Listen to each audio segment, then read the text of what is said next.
எனக்கு அருமையானவர்களே, ஆண்டவராய் இயேசு கிறிஸ்துவின் இனிய நாமத்தில் உங்களுக்கு என்னுடைய வாழ்த்துக்களை தெரிவிப்பதில் மகிழ்ச்சி அடைகிறேன். கர்த்தருக்குள் எப்பொழுதும் சந்தோஷமாய் இருங்கள் என்று மறுபடியும் பவுலப்போஸ்தலர் பிலிப்புவுக்கு தன் வாழ்த்துக்களை தெரிவிப்பதைப் போல நீங்களும் கர்த்தருக்குள் மகிழ்ச்சியாயிருங்கள். கர்த்தர் இந்த நாளை உங்களுக்கு ஆசீர்வதித்து கொடுப்பார். நம்முடைய தேவன் நாம் ஒவ்வொருடைய செய்கைக்கு தக்கதான பலனை அளிக்கிற தேவன் என்பதை மறந்துவிடக்கூடாது. தேவன் நம்முடைய ஒவ்வொரு செய்கைகளுக்கும் அவர் பலன் அளிக்கிறார். அது நன்மையானாலும் சரி, தீமையானாலும் சரி, தேவன் எல்லாவற்றையும் நியாயத்தில் கொண்டு வருவார். சில வேளைகளிலே இந்த உலகத்திலே நாம் செய்கிற காரியங்கள் ஒவ்வொன்றுக்கும் ஒரு பலன் உண்டு என்பதை நாம் அறியாமல் போய்விடுகிறதும் உண்டுதான். நம்முடைய வாழ்க்கையில நாம் நன்மை செய்தால் நன்மைக்குரிய பலனும், தீமை செய்தால் தீமைக்குரிய பலனையும் நாங்கள் பெற்றுக்கொள்ள வேண்டியதாய் இருக்கும். சில வேளைகளிலே நமக்கு தீமை செய்கிறவர்களுக்கு கூட நம்ம நன்மை செய்யும் போது அந்த பலனையும் நாம் பெற்றுக்கொள்ள முடியும். நாம் தீமைக்கு பதிலாய் நன்மை செய்கிறோம் அல்லவா? தேவன் நம்முடைய உத்தம குணத்தை பார்க்கிறார், உதாரணத்துவத்தை பார்க்கிறார். தேவன் நம்முடைய மனப்பாங்குகளை பார்க்கிறார். ஆகவேதான் ஒரு முறை சவுல் தாவீதை கொலை செய்வதற்கு அவன் துரத்துகிறான். அவனை கொலை செய்ய வகை தேடி திரிகிறான். அந்த நேரத்திலேயே தாவீதின் கையிலேயே சவுல் அகப்பட்டு விட்டான். இப்பொழுது சவுலை கொலை செய்கிற ஒரு சந்தர்ப்பம் தாவீதுக்கு கிடைக்கிறது. ஆனால் தாவீதோ சவுலை கொலை செய்யவில்லை.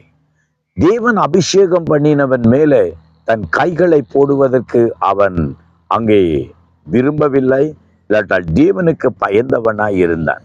அந்த நேரத்தில் சவுலை அவன் கூப்பிட்டு சொல்லுகிறான், நீ என்னை கொலை செய்ய வருகிறாய், ஆனால் இப்பொழுது அந்த சந்தர்ப்பம் எனக்கு கிடைத்தது.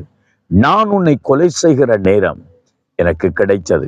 உன்னை ஈட்டி எடுத்து ஒரே ஒரு குத்தாக குத்தி இருக்கலாம் நான், ஆனால் ஈட்டியை மட்டும்தான் எடுத்துக்கொண்டு போனேனே தவிர உம்மை நான் தொடவில்லை. ஆகவே இப்பொழுது நீ உன் பிள்ளையாண்டானை அனுப்பி, வேலைக்காரனை அனுப்பி ஈட்டியை என்னிடத்திலிருந்து எடுத்துக்கொண்டு போய் என்று சொல்லிட்டு ஒரு வார்த்தையை சொல்லுகிறதை கவனிக்கிறோம். 1 சாமுவேலின் புத்தகம் 26வது அதிகாரம் 23வது வசனம், கர்த்தர் அவனவனுக்கும் அவனவன் நீதிக்கும் உண்மைக்கும் தக்கதாக பலன் அளிப்பாராக என்று சொல்கிறார். கர்த்தர் அவனவனுக்கு அவனவனுடைய நீதிக்கும் உண்மைக்கும் தக்கதாக பலன் அளிப்பார். சில வேளைகளில் மனுஷன் நமக்கு பலன் அளிக்கிறதில்லை. உங்களுடைய நீதிக்கும் உங்களுடைய உத்தமத்துக்கும் உண்மைக்கும் மனிதர்கள் பாராட்டாமல் போகலாம், மனிதர்கள் கண்டும் காணாதவர்களாக போகலாம். ஆனால் தேவன் ஒரு நாளும் மறந்து போகிறவர் அல்ல. தேவன் வருவார், அவர் தம்முடைய பலனை உங்களுக்கு கொடுப்பார். நீங்கள் தேவனுக்கென்று உண்மையும் உத்தமமாய் அங்கே நீதி உள்ளவர்களாக வாழும்போது அதற்கான பலனை கர்த்தர் தருவார். அல்லேலூயா. ஆகவே தேவன் பலன் கொடுக்கிற தேவன். நான் எப்பொழுதும் தேவனுக்கு பயந்தவர்களாக, தேவனுடைய நீதிக்கு உண்மை உள்ளவர்களாக நாம் எப்பொழுதும் ஜீவிக்கும் போது அதன் பலனை கர்த்தர் உங்களுக்கு தருவார். ஹல்லேலூயா. இன்றைக்கு தேவனுக்கு பயந்து தேவனுடைய நீதியிலே உத்தமத்திலே நீங்கள் வாழ்கிறீர்களா? நீங்கள் தீமைக்கு தீமை செய்ய வேண்டாம், நீங்கள் நன்மை செய்யுங்கள். அநீதிக்கு அநீதி செய்ய வேண்டாம், நீங்கள் நீதி செய்யுங்கள்.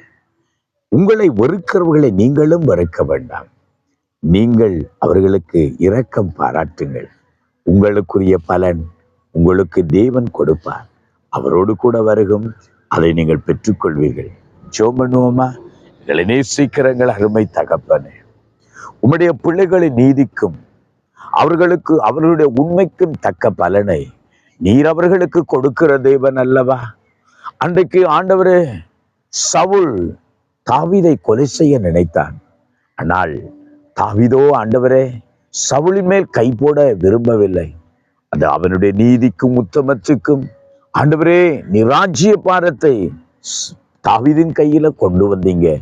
எந்த மனிதனை அழிக்கணும் என்று நினைத்தானோ அதே மனிதன் அந்த தேசத்துக்கு ராஜாவாக இருந்தான்.